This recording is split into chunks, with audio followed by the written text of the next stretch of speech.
Yolan, saya random ya, saya lihat sini Tesa. Apa itu?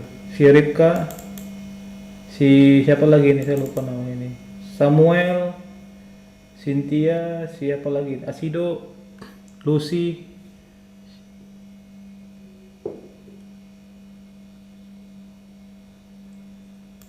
Nah, ayo munculin semua, dia, Asido, mana nih?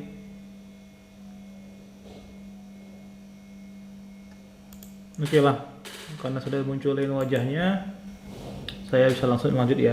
Nah, sebelum saya menjelaskan masalah apa namanya kekurangan dari monolitik arsitektur, nah jadi selama ini saya kasih tahu ya, selama ini Anda mengerjakan aplikasi monolit ya. Dimulai dari tingkat 1, Anda sudah mengerjakan aplikasi PA, itu yang disebut dia dengan monolit. Apa yang maksud dengan aplikasi monolit? Nah, jadi aplikasi monolit itu merupakan aplikasi atau sistem di mana semua bisnis prosesnya Anda satukan. Seperti itu, nggak Anda pecah-pecah. Ya. Nah, karena Anda satukan, Anda tidak pecah-pecah. Jadi untuk kita mau scaling up aplikasi itu, maksudnya menambah modul dari aplikasi itu cukup sulit. Nah, jadi karena cukup sulit, akibatnya terjadinya apa namanya keterlambatan ketika deployment seperti itu.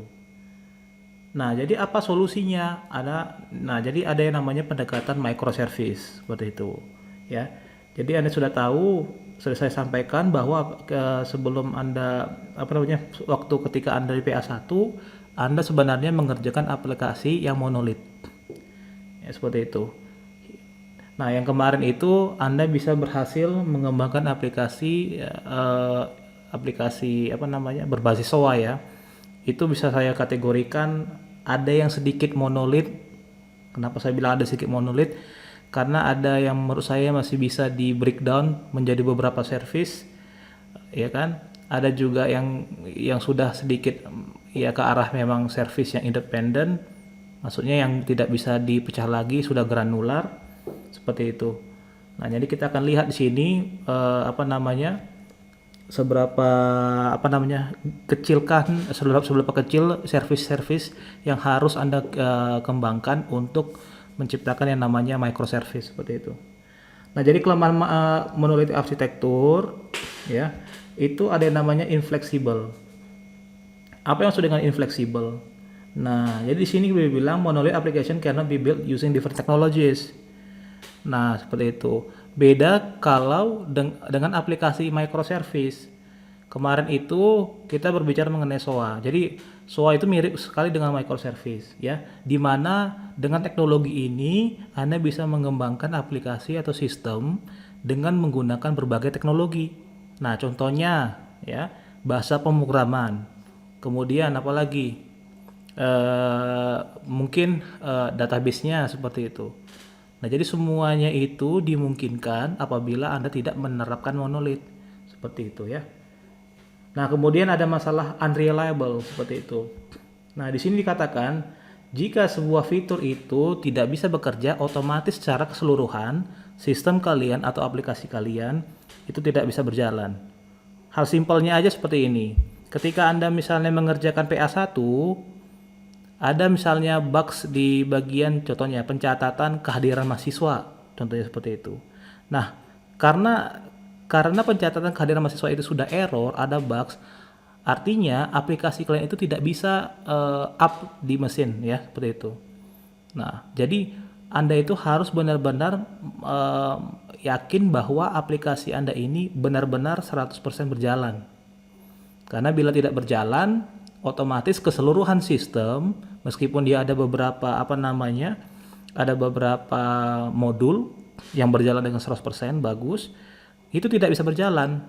Karena apa? Yaitu karena dia sudah satu kesatuan.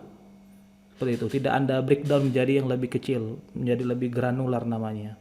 Atau disebut dia dengan fine grain. Kalau kemarin kita yang SOA itu disebut dia dengan quartz grain ya. Meskipun dia quartz maksudnya masih kasar, namun dia sudah diimplement dengan menggunakan service. Kemudian meskipun service yang satu rusak, service yang lain dia tidak akan terpengaruh seperti itu. Nah, itulah yang masalahnya unreliable.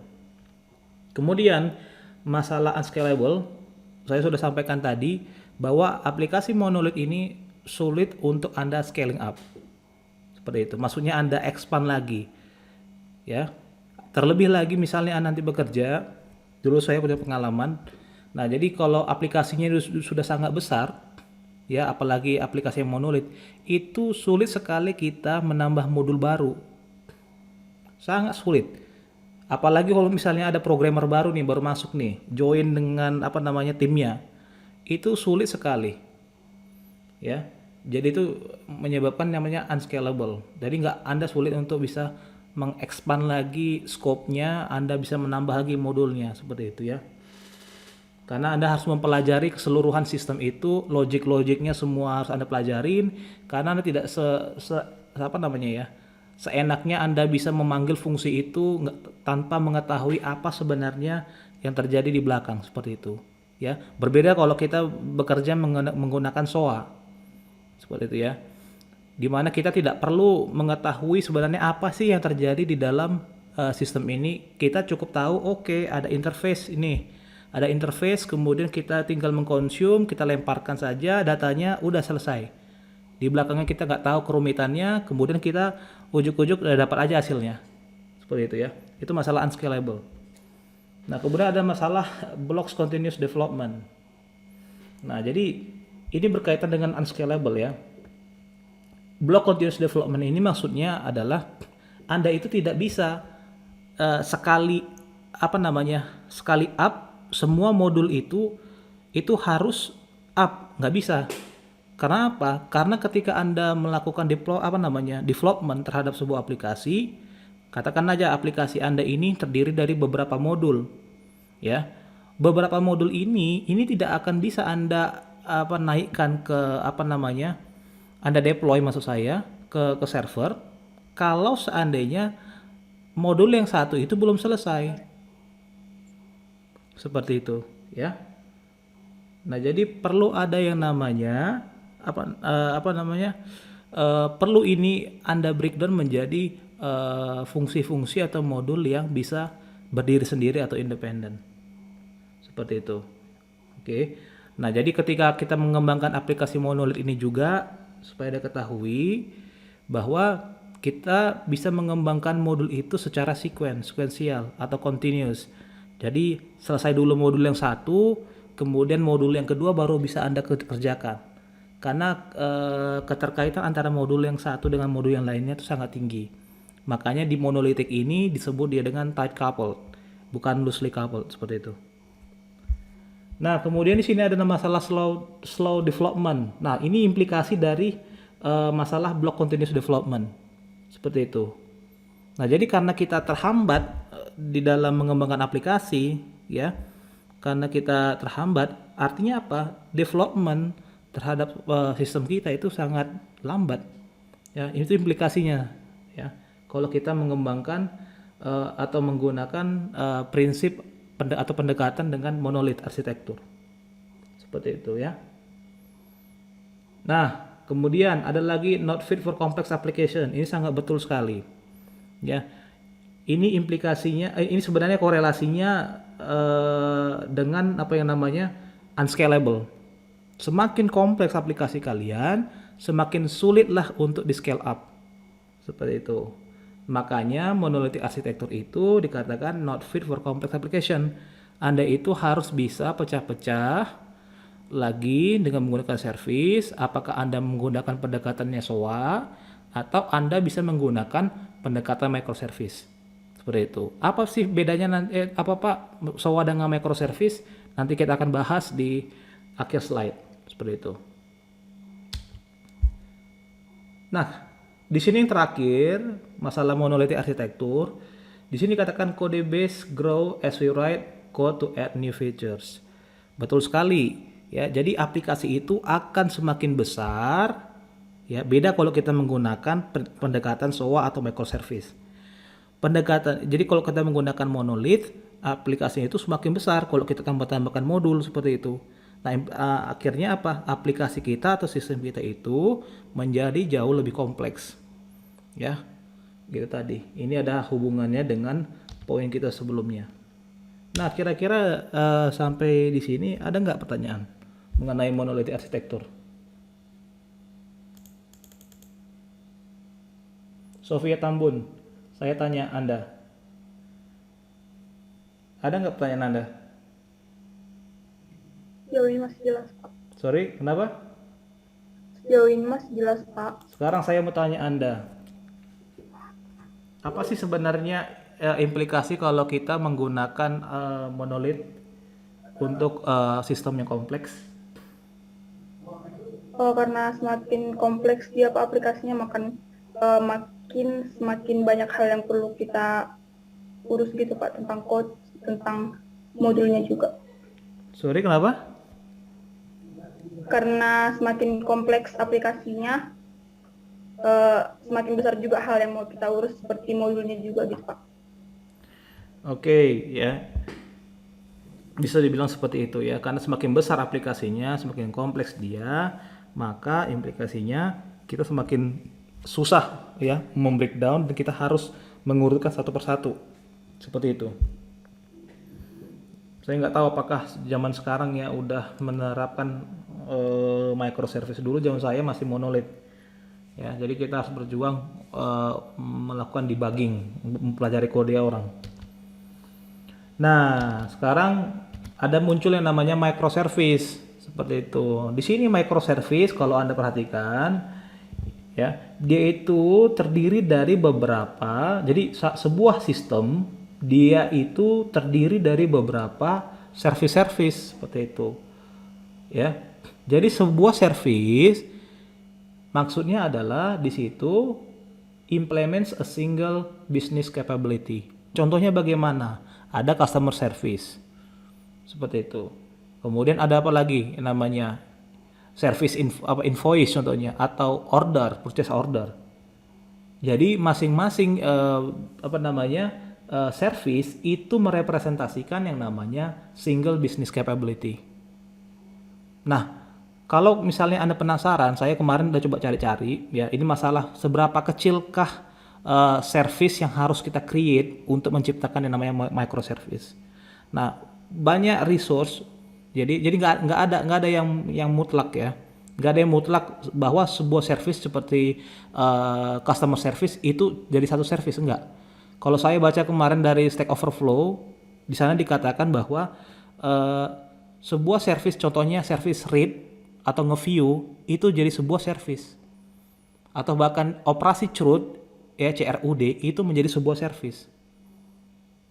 Jadi nggak ada bentuk pakemnya.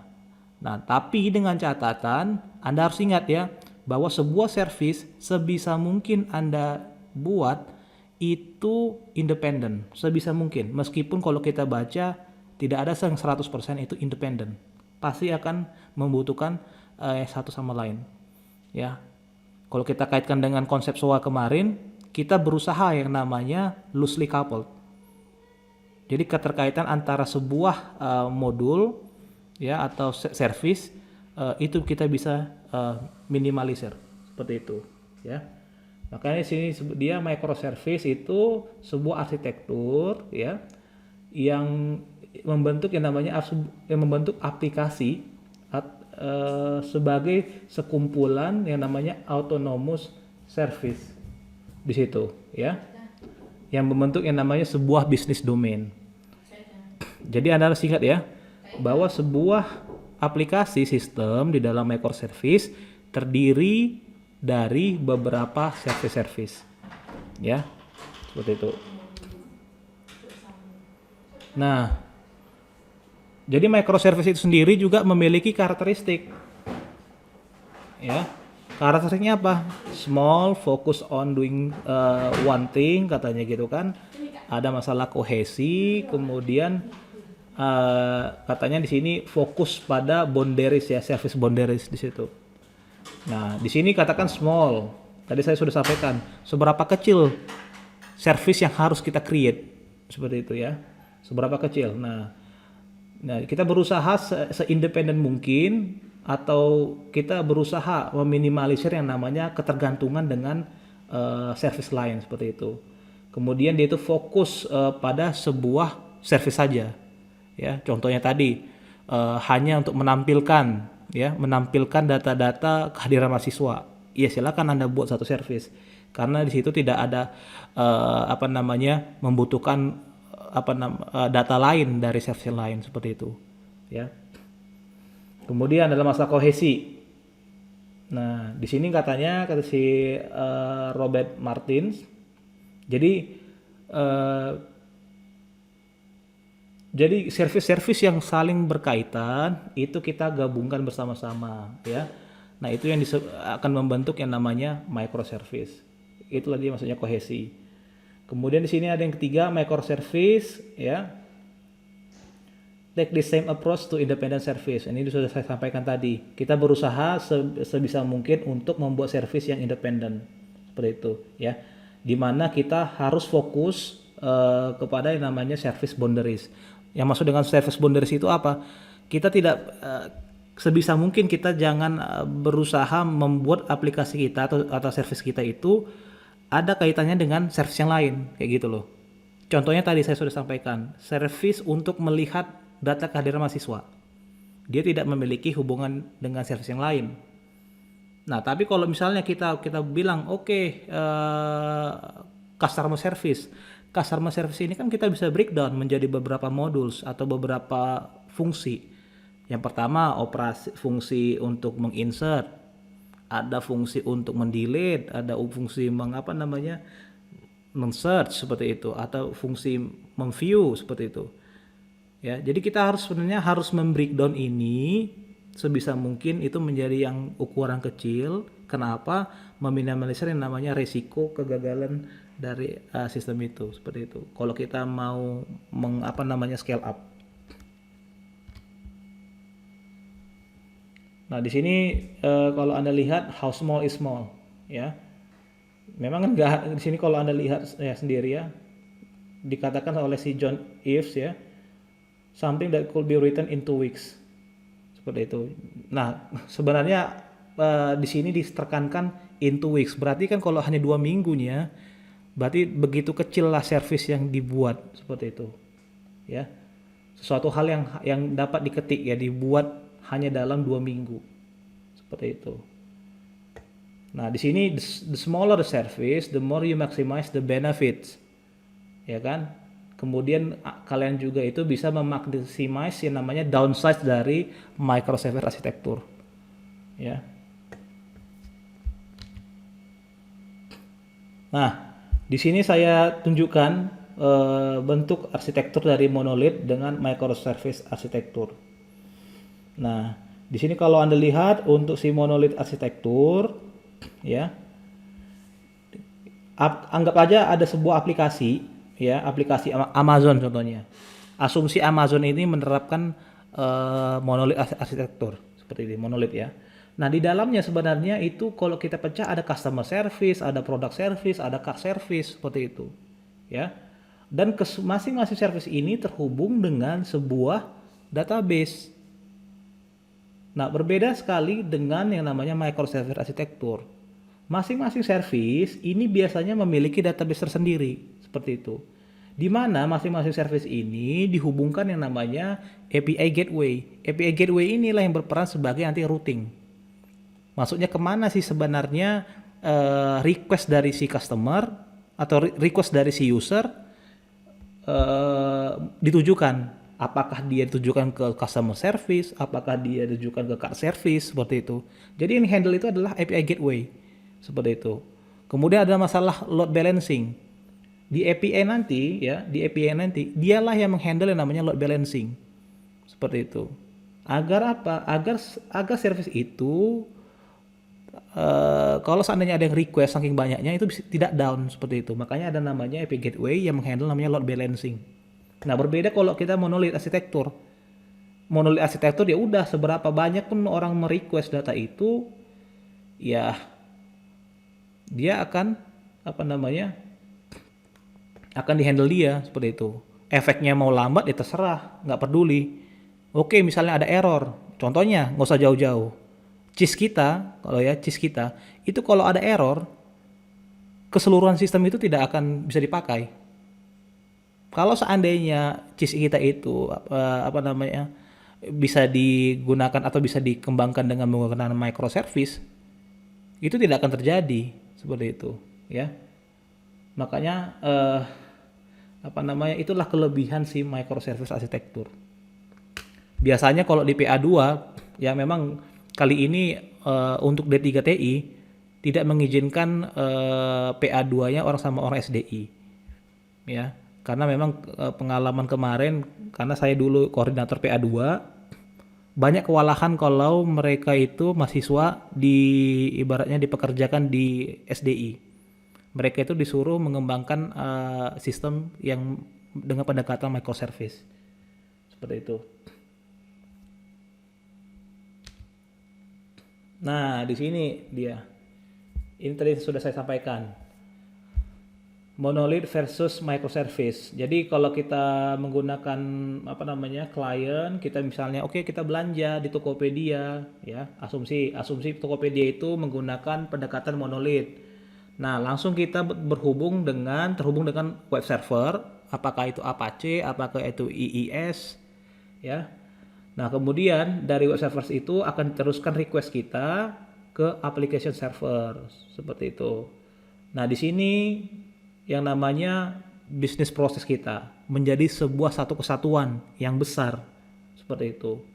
Nah, dia juga terhubung dengan sebuah database. Terserah apakah dia itu apa namanya modul katalog, apakah itu modul recommendation system, apakah itu inventory, apakah itu billing, itu menjadi satu kesatuan. Nah, seperti itu. Kemudian dia juga menggunakan satu database saja. Nah, kalau kita pecah ini bisnis proses kita ya menjadi beberapa service, maka bisa terbentuk yang namanya katalog service, ada recommendation service, ada inventory service dan billing service. Seperti itu. Nah, mereka ini terhubung ke satu poin saja yang namanya gateway, API gateway. Seperti itu, ya. Dialah yang melakukan namanya tadi masalah load balancing, security, routing dan lain sebagainya. Ya. Seperti itu. Nah, di sini ya, arsitektur dari microservice kalau Anda lihat adalah masalah message bus. Sebenarnya ini enggak ya. Nah, itulah yang membedakan antara SOA dan juga microservice. Jadi SOA dia menggunakan message bus. Jadi jangan Anda sampaikan kalau misalnya Anda di interview, apa sih bedanya SOA dengan microservice? Oh iya, microservice itu menggunakan message bus. Itu tidak. Ini karena saya menggunakan slide orang. Ya, itu tidak. Ya. Jadi yang membedakan salah satu yang paling mencolok yang membedakan antara SOA dengan microservice adalah SOA itu menggunakan message bus, yaitu ESB. Ya, Enterprise Service Bus. Nah, dengan menggunakan ESB ya kita bisa menggunakan messaging protocols yang lebih advance. Sedangkan kalau kita menggunakan microservice ya messaging protokol kita cuma satu, ya kan?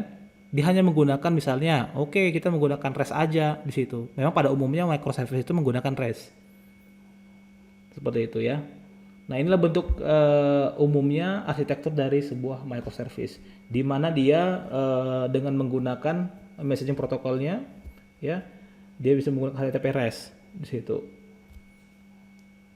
Yang sampai ini saya tahu belum pernah ada namanya microservice dengan menggunakan SOAP. Ya, jadi rata-rata memang dia menggunakan REST. Nah, jadi ini juga menjadi highlight lah ya, atau sorotan saya ketika saya menguji mahasiswa. Kebetulan ada beberapa mahasiswa TA dia mengembangkan aplikasi sistem dengan pendekatan microservice. Nah, perlu Anda ketahui ya, ketika Anda menggunakan service ya, otomatis Anda menggunakan HTTP. Protokol HTTP itu memiliki maksimum panjang data yang dikirimkan. Kalau Anda cari tahu, kalau yang sekarang ini dia tuh 8 kilobyte. Nah, pengalaman saya dulu ketika saya bekerja dengan menggunakan service, saya itu melemparkan data yang sangat panjang dengan data JSON ya, JSON. Nah, ketika dikirimkan itu putus tengah jalan. Kenapa? Karena protokolnya itu HTTP memiliki maksimum panjang data yang dikirimkan. Jadi kalian itu harus hati-hati. Nah, hubungannya apa? Ya hubungannya itu bagaimana cara Anda membentuk yang namanya service-service seperti itu. Jadi ketika Anda misalnya membuat service-service, jangan Anda misalnya mengirimkan data yang panjang ke service yang lain seperti itu. Sebisa mungkin yang mungkin oke lah hanya parameter saja. Parameternya mungkin user ID, kemudian atau customer ID, account number dan lain sebagainya. Jangan data-data yang sangat panjang Anda bungkus menjadi satu dengan menggunakan JSON, Anda kirimkanlah itu ke service yang lain. Itu di tengah jalan bisa putus, ya. Karena dia memiliki panjang maksimum di protokol HTTP. Oke, sebelum saya lanjut, ada nggak pertanyaan di sini?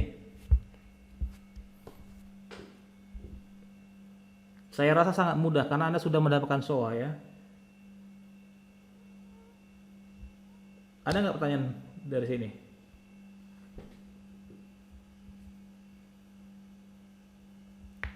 Ini sebenarnya yang poin yang saya tunjukkan ini penjelasan yang dari sini ya. Different clients from different devices try to use different services like search, build, configure, dan other management capabilities. Nah, itu penjelasan yang sebelumnya. Nah, di sini saya mau mengkoreksi ya poin keempat. All the microservices communicate with each other through a stateless server, which is either REST or message bus.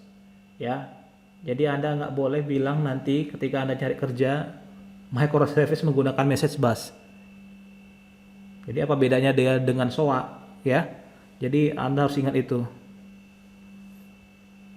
Karena kalau kemudian yang kedua saya kasih tahu ke kalian, nanti kita akan bahas lebih komplitnya di akhir perbedaan antara microservice dengan SOA, bahwa SOA itu jauh lebih kompleks sistemnya dibandingkan dengan microservice seperti itu. Ya. Kemudian yang ketiga salah satunya lagi adalah lebih fine grain di microservice ketimbang di SOA ya gitu. Kira-kira ada pertanyaan nggak dari sini? Ini menarik sebenarnya ini kalau dieksplor. Yolanda, oh Yolanda sudah tidur ya, Pak. di Bikini Bottom ya? Ya Pak.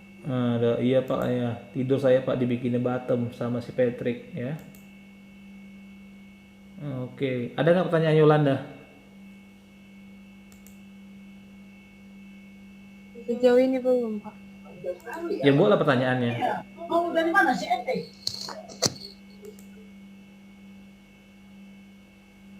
Mana Yolanda? Boleh pertanyaannya.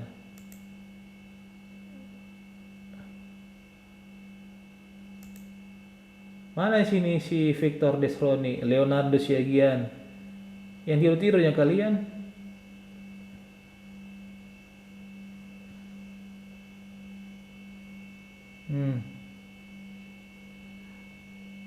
Ada pertanyaan? Jangan menyesal. Jadi Anda sudah lihat kan di CIS kita, saya sudah buat beberapa topik di situ meskipun ada materi yang belum saya upload. Di week berapa itu yang kalian tuh harus ada mengerjakan proyek lagi, Anda harus mengimplement microservice untuk sistem kalian yang sudah Anda kembangkan. Timnya masih sama, anggota-anggotanya masih sama, ya proyeknya masih sama. Anda nggak perlu ragu ini, takut Anda perlu mengubah dari konsep SOA menjadi microservice. Seperti itu ya. Itu pengganti praktikum UAS kita. Jadi bagi kalian tim yang kemarin yang mendapatkan nilai kurang bagus, kurang memuaskan, silakan Anda pacu ya. Oke, ada nggak pertanyaan? Nggak ada ya. Nah, di sini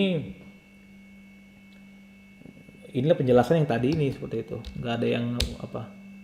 Dari sini ada nggak pertanyaan yang dari saya ini ya. Coba tar. Dari pena. Oke, saya pilih pena. Lo sini nggak ada ya. Oke. Dari sini ada nggak pertanyaan? Ada nggak yang bingung dari sini semua? Saya harus pilih satu persatu orang ini untuk bisa bertanya. Si Irma mana Irma? Irma buat pertanyaanmu satu dari sini.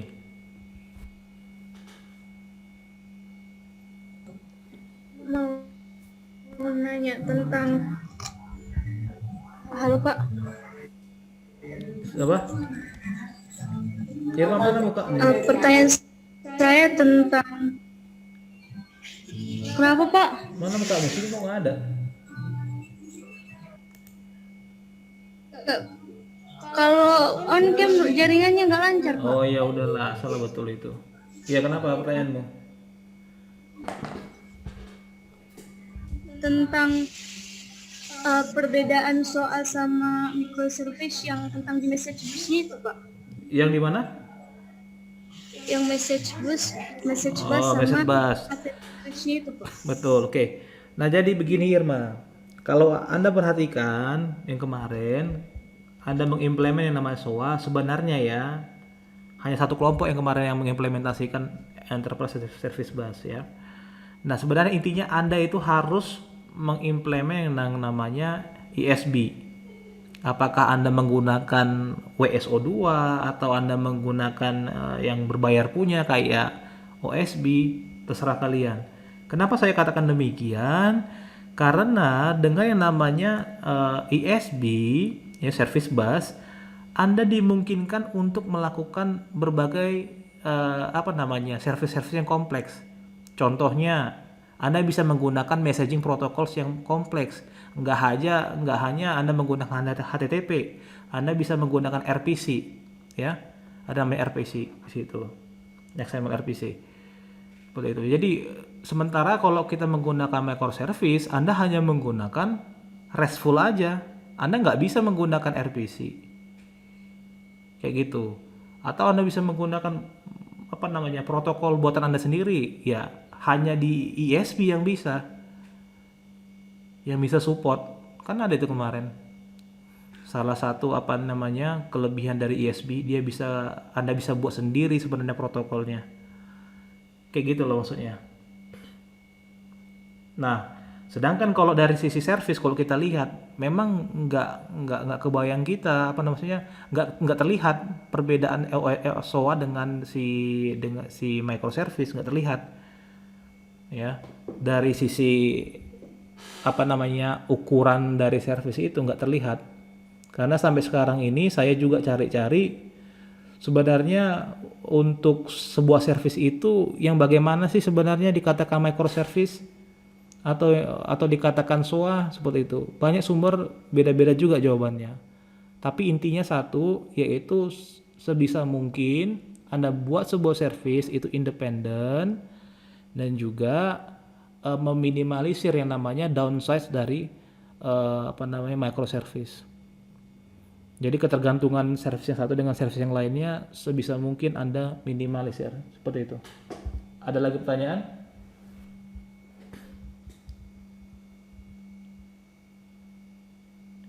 Oke, saya pilih satu lagi. Aduh, ini Mas Rai bertanya ya. Terima kasih Pak. Yuk. Saya tanya si Fisga. Halo Fisga.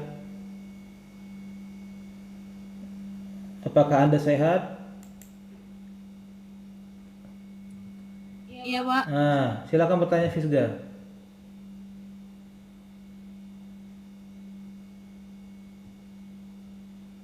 Minimal satu lah.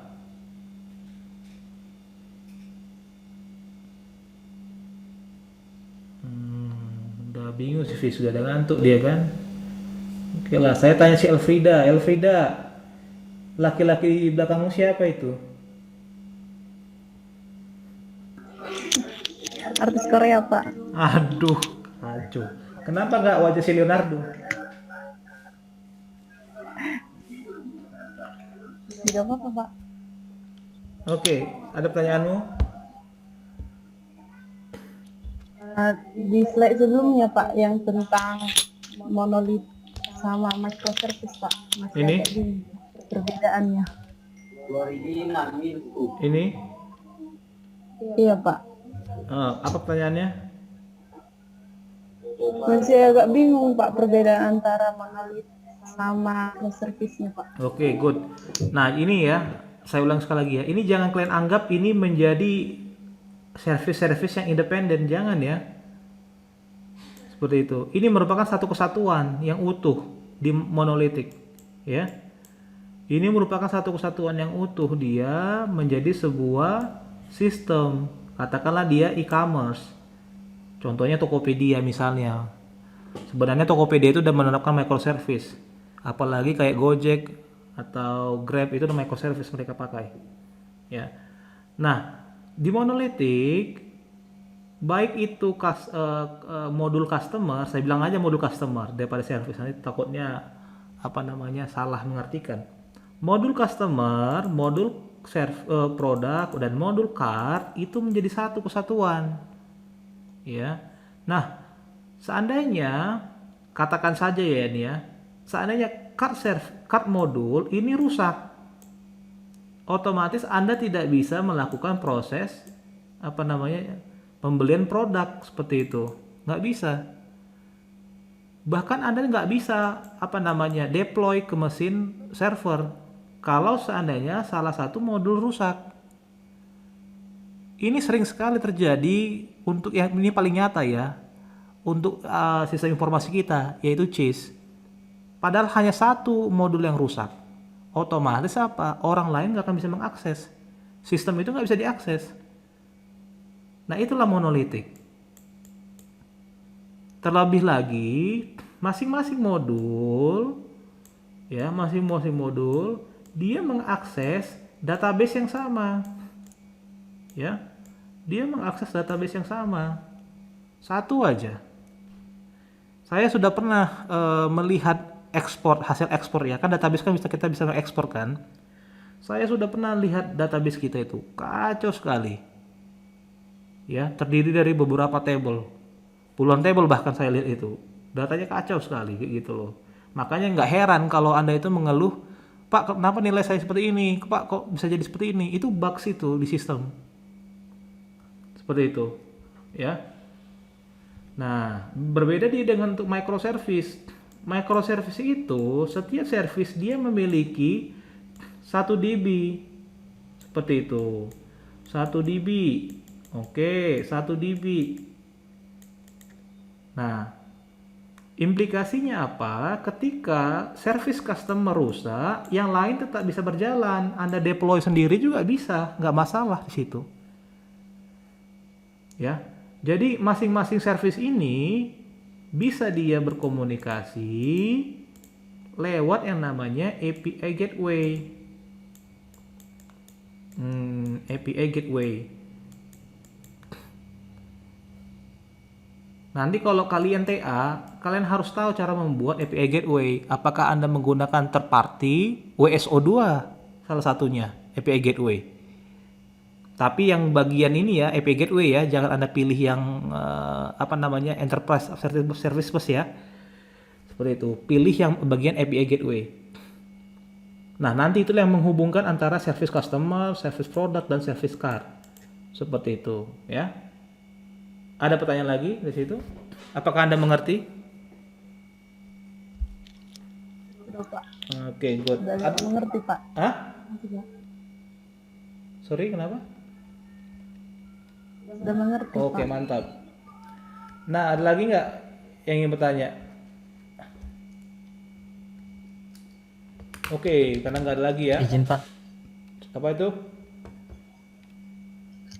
Jadi yang proyek kemarin itu Pak, itu kan SOA. Jadi SOA itu nanti kami pecah-pecah lagi jadi satu-satu gitu Pak. Misalnya fungsi login jadi satu independen, terus fungsi Nah, bagus sekali. PDF independen lagi gitu. Makanya saya bilang tadi, Joshua, ya, kalau Anda baca di berbagai literatur, Tidak ada satupun yang mengatakan atau orang yang bisa bilang oke, login satu sendiri atau oke, apa namanya, fungsi insert satu sendiri, itu nggak ada. Ya, sebuah sumber itu dengan sumber yang lain itu berbeda jawabannya. Nah, balik lagi ke Anda sendiri. Ya, ketika Anda membuat yang namanya service, sebisa mungkin dia independen. Ya, kita kurangi yang masalah namanya yang ini, tight coupled. Yang penting dia harus sebisa mungkin independen. Kemudian Anda bisa menghindari namanya downsides, ya. Downside dari microservice, apa-apa aja kekurangannya, apa-apa aja impact-nya kalau kita misalnya bikin service yang gemuk, ya kan? Seperti itu. Jadi Anda pertimbangkan sendiri. Oke. Ada lagi pertanyaan? Nah, jadi saya rasa cukup mudah lah, karena Anda sudah bagus-bagus kemarin saya lihat aplikasinya, makanya saya nggak ada kasih nilai jelek untuk aplikasi, kecuali kalian jawab kan. Nah, jadi saya cukup apa namanya, ya bagus lah, saya rasa impresi saya ke kalian tuh bagus untuk SOA. Nah, di sini prinsipal dari microservice. Nah, di sini ada beberapa prinsipal dari microservice. Yang pertama one job, yang kedua seperti proses, execution code. Di sini ini seringkali keluar ini nih. Ini seringkali keluar, bukan keluar sih sebenarnya. Tar. Ini seringkali digunakan untuk topik TA. Seperti itu, ya. Kalau Anda mau apa namanya, belakangan ini tim saya ada satu orang ini, tapi saya alokasikan ke Pak Mario mengenai CI/CD, continuously integrated and continuous delivery. Nah, oke lah, prinsip dari microservice, one job. Each microservice must be optimized for a single function. Nah, ini tadi sama si Joshua tadi, for a single function Joshua. Artinya apa? Fungsi kayak view data itu menjadi satu service. Makanya dia hanya satu kerjaan aja.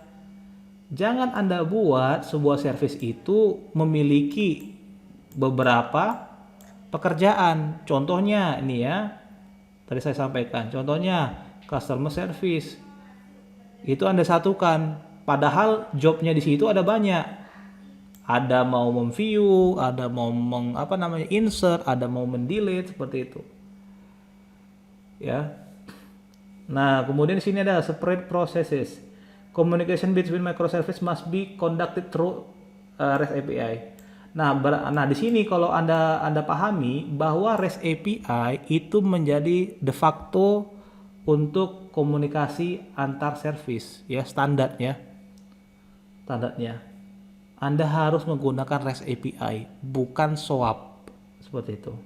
Jadi bagi Anda yang menggunakan SOAP kemarin, saya ucapkan terima kasih, Anda bagus membuatnya.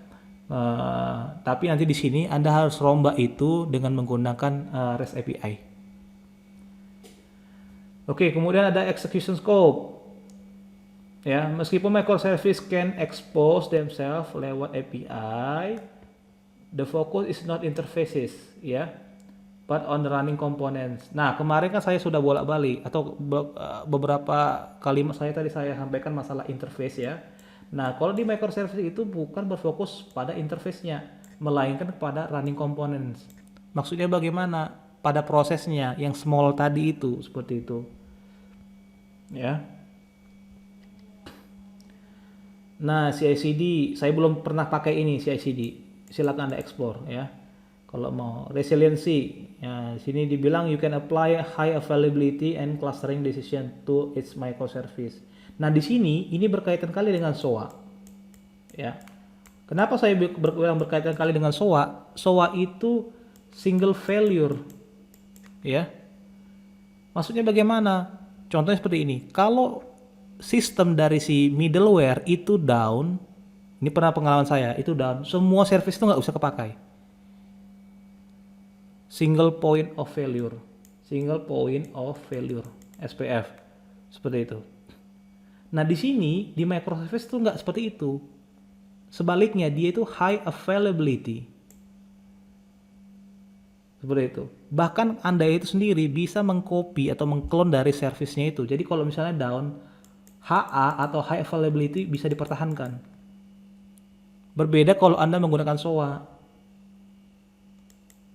Kayak gitu loh. Itu ya, itu masalah resiliency.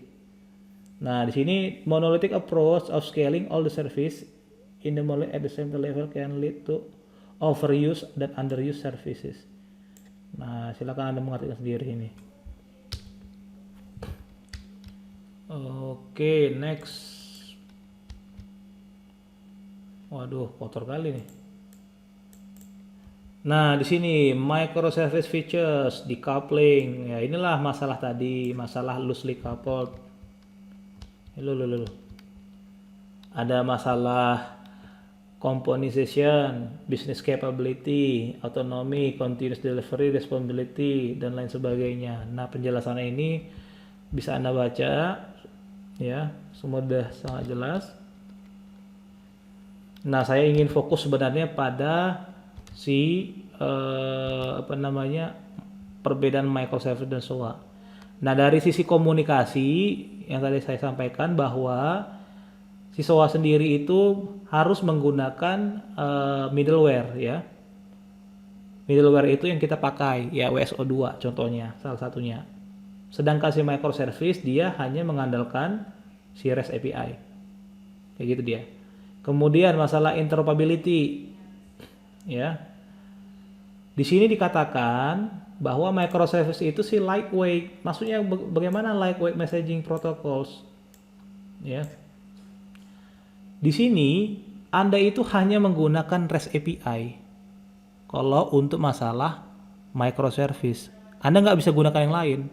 Nah, sedangkan kalau masalah si SOA, Anda bisa menggunakan heterogeneous messaging protocols. Banyak ini. Apakah tadi RPC? Apakah Anda menggunakan apa lagi kemarin? RPC ada HTTP kan, messaging protocol kita kemarin, HTTP dan lain sebagainya. Masih banyak, bahkan Anda bisa menciptakan sendiri seperti itu. Itu disupport. Nah, kemudian ada masalah service granularity. Nah, microservice ini lebih fine grain, artinya lebih kecil. Sedangkan SOA itu lebih agak sedikit kasar. Makanya kemarin kalau kayak customer service itu bisa jadi satu.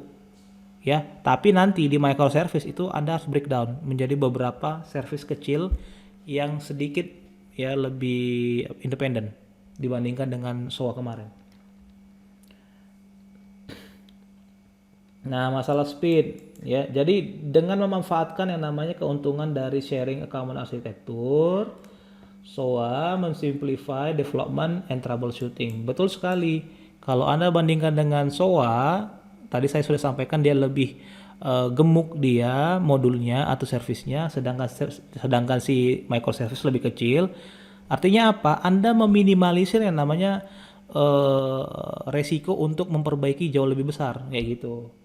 Atau lebih memudahkan, simplify development seperti itu.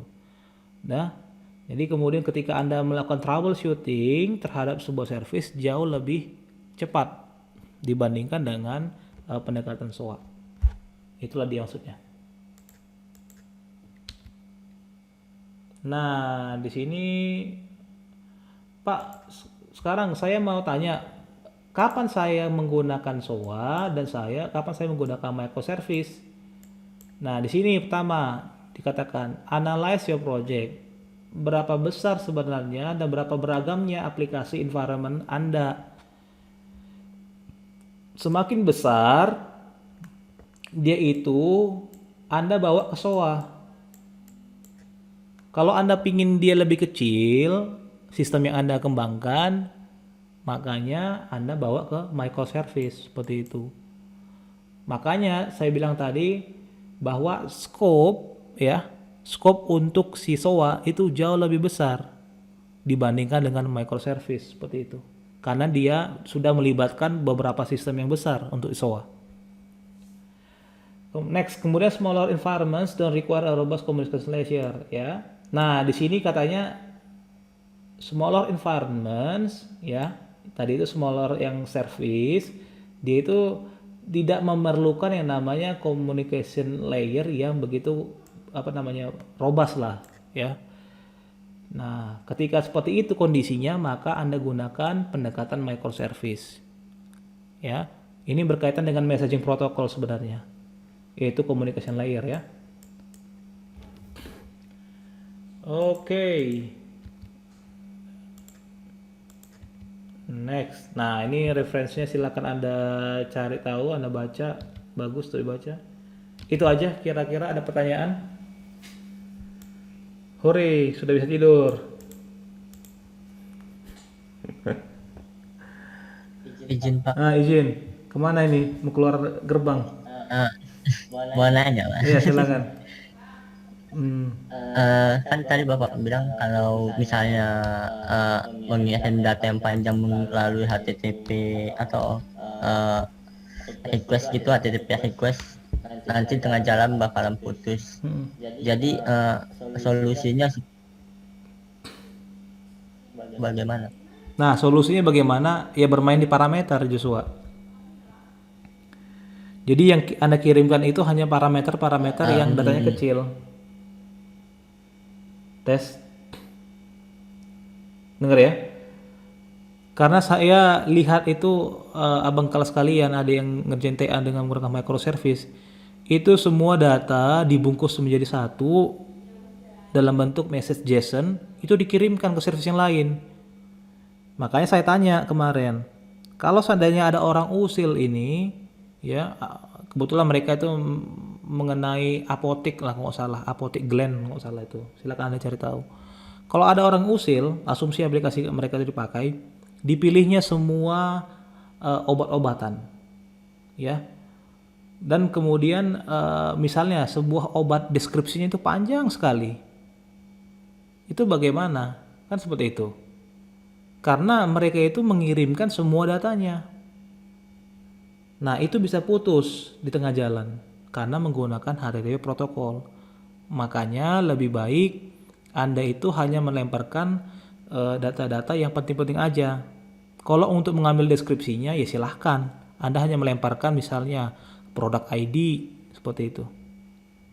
Ya. Nggak perlu banyak-banyak seperti itu.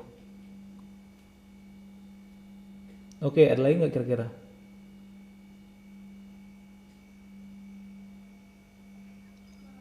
Ada Pak. Apa itu? Untuk nanti kan ada load balancer, terus kami mensimulasikan load balancer itu gimana?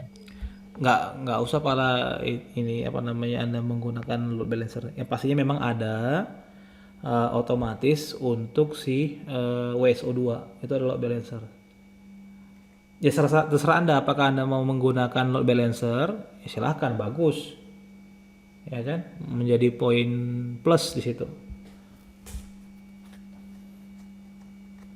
Yang pastinya masalah routing itu di API gateway-nya.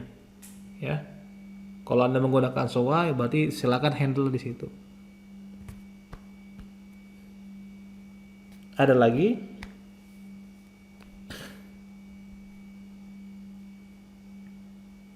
Oke lah, jadi karena Anda tidak lagi pertanyaan, saya rasa sudah cukup, memang sudah jam 9. Oke.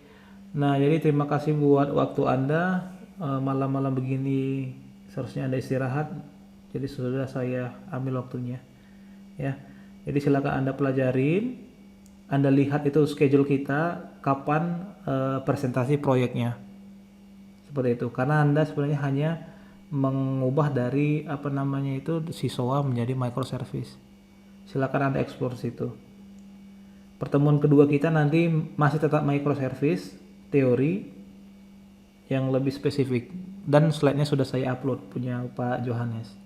Ya. Oke, terima kasih buat kalian semua. Selamat malam ya. Malam Pak. Yuk. Pak, terima kasih Malam Pak. Pak. Oke. Terima kasih Pak. Salam Pak. Terima kasih Pak.